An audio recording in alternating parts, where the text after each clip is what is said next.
मेरे प्रभु ने कंस के एक और ऐसे दैत्य को मारा कि मारा आज, लेकिन पता 1 साल बाद लगा। अघासुर, ये अघासुर आया महाराज, तो श्री ठाकुर जी ने ये अजगर के रूप में था। भगवान ने इस अघासुर का कल्याण किया और बाद में गोप ग्वालों के साथ बैठ के गोप ग्वालों से कहा, भैया हो बहुत जोर की भूख लगी है। मनसुखा भगवान का एक मित्र है, ब्राह्मणी का पुत्र है।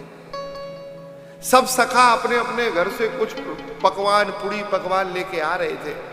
मनसुखा थोड़ा गरीब है, पहुंचा, मैया मैया घर में कुछ रखा है? मैया को लगा इसी को पाना है। बोले हाँ, 2 दिन पुरानी वो रखी है वृंदावनी पीतांबरी। समझते हैं पीतांबरी? बेसन और मही से बनती है कड़ी, उसे पीतांबरी भी कहते हैं, वृंदावनी भी कहते हैं। ठाकुर जी को बहुत प्रिय है। श्रीनाथ जी की लीलाओं में, श्री नवनीत प्रियलाल जी की लीला में लिखा है, एक बार भोग लगा तो नवनीत प्रियलाल जी वैसे ही तो बहुत छोटे, बहुत छोटा स्वरूप है, और उन्हें 56 भोग का थाल गया तो पीतांबरी उनकी थाल में थी।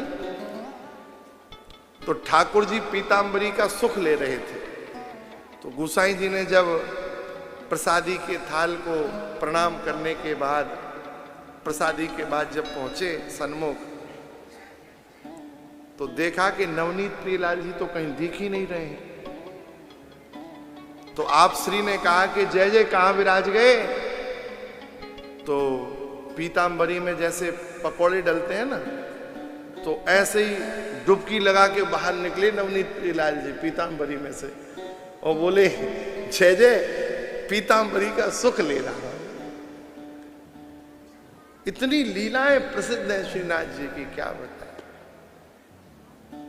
प्रत्यक्ष ठाकुर ने इस राजस्थान की भूमि पर लीलाएं की महाराज।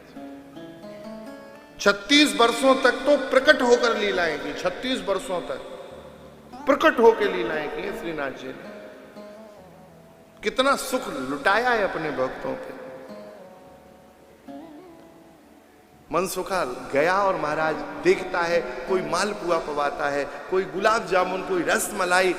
मनसुखा को लगा मैं कढ़ी लेके आया हूं, भगवान का पूरा टेस्ट खराब हो जाएगा, मुख का पूरा स्वाद बिगड़ जाएगा। मनसुखा ने सोचा खाली भरा लेके जाऊंगा तो मां कहेगी भगवान ने हमारी भेंट स्वीकार नहीं की। तो वृक्ष के पीछे ओट में मनसुखा स्वयं पीने लगा। तब तक तो श्रीदामा ने कहा देख कन्हैया बेईमान, लाया है मां से तेरा कह के वो खुद पी रहा है। तब तो ठाकुर जी दौड़ गए और छीना झपटी में महाराज जब तक तो वो सब गट्ट कर गया, लेकिन उसके मुहरे पे थोड़ी कड़ी फैल गई। तो जैसे बत्सला गाय अपने बछड़े को चाटती है, ऐसे भगवान उसका मुंह चाट चाट के वो कड़ी खा रहे थे। और ये दृश्य देख लिया ब्रह्मा जी ने। ऐसी विचित्र लीला है ब्रज की कि एक सिर वाले नहीं 4 सिर वाले ब्रह्मा जी चक्कर में पड़ गए।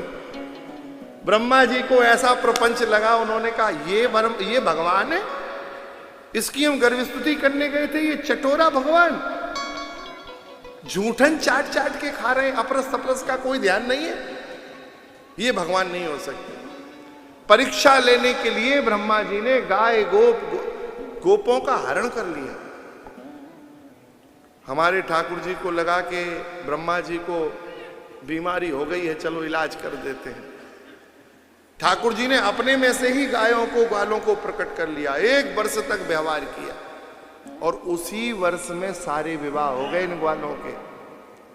अब आपसे निवेदन है, भगवान ने जो रास किया है ना, वो उसमें वो यही सब गोपियां गई हैं जिनसे भगवान ने भी ग्वाल बन के शादियां की।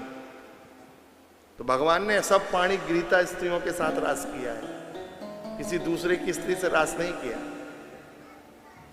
भगवान ने अपने में से ही सारे ग्वाल बनाए थे और उन ग्वालों के ब्याह हो गए, 1 वर्ष तक व्यवहार चलता रहा। एक दिन दाऊ जी ने देखा कि बड़ी विचित्र लीला चल रही है। गाय खड़ी होती है, अपने आप दूध देना प्रारंभ करती है, बछड़ा अपने आप दूध पी लेता है, समझ में नहीं आया। ध्यान करके देखा तो कृष्ण ही कृष्ण दिखे। तब दाऊ जी ने कहा ये क्या लीला है, तो भगवान ने कहा ब्रह्मा जी को चक्कर आ गया थोड़ा। सीधा वृंदावन को ब्रह्मा जी ने ब्रह्मलोक से देखा, और जैसे ही देखा तो सारी लीला तो चल रही थी, घबरा गए ब्रह्मा जी। फिर ब्रह्मा जी एक अध्याय स्तुति किए। ब्रह्मा जी ने कहा, नौमीड्यते भ्रवपुसे तडिदंबराय गुंजावतंस परिपिच्छल सन्मुखाय वन्यस्रजे कवलवेत्र विषाण वेणु लक्ष्मश्रिये मृदुपदे पशुपांग जाया। नौमीद्यते, ईद्यते, नौमी, नमः ईद्यते, मैं आपको प्रणाम करता हूं क्योंकि आप ईड्य हैं, आप स्तुति योग्य हैं। तडिदंबराया, हे प्रभु मुझे क्षमा करो। श्री ब्रह्मा जी क्या नहीं बोलेंगे जी, ऐसी भगवान की भगवत्ता का वर्णन किया इस अध्याय की स्तुति में। अंत में कहा, प्रभु मुझे तो इन ब्रजवासियों का सौभाग्य बहुत अच्छा लगा। अहो भाग्यम अहो भाग्यम नंद गोप ब्रजौकसाम यन मित्रम परमानंदम पूर्णम ब्रह्म सनातनम। ये ब्रजवासी कितने धन्य हैं, जिस परमात्मा को लोग आंख नाक मूंद के, जिसकी आभा प्रभा की झलक को भी पा नहीं पाते हैं, उसको ये घोड़ा बना के उसकी छाती पर बन के डोलते हैं। धन्य है ये ब्रजवासी।